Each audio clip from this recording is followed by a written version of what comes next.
Iran ইস্যুতে Russia চীনের সতর্ক অবস্থান, যুক্তরাষ্ট্রের হুমকি বড় ফ্যাক্টর হিসেবে কাজ করছে।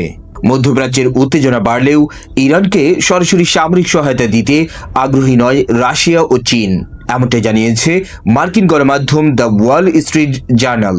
প্রতিবেদন অনুযায়ী সাম্প্রতিক বছরগুলোতে তেহরান, মস্কো ও বেইজিং এর সঙ্গে সামরিক সহযোগিতা বাড়ালেও যুক্তরাষ্ট্র যদি সরাসরি হামলায় জড়িয়ে পড়ে তাহলে দুই দেশই সামরিকভাবে হস্তক্ষেপ করতে প্রস্তুত নয়। বিশ্লেষণে বলা হয়েছে, চীনের প্রধান অগ্রাধিকার হচ্ছে স্থিতিশীল জ্বালানি সরবরাহ।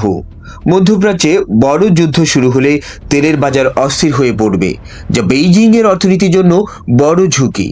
অন্যদিকে রাশিয়ার প্রেসিডেন্ট ভ্লাদিমির পুতিন যুক্তরাষ্ট্রের সাবেক প্রেসিডেন্ট ডোনাল্ড ট্রাম্পের সঙ্গে তার সম্পর্ককে ঝুঁকিতে ফেলতে চান না বলেও প্রতিবেদনে উল্লেখ করা হয়েছে।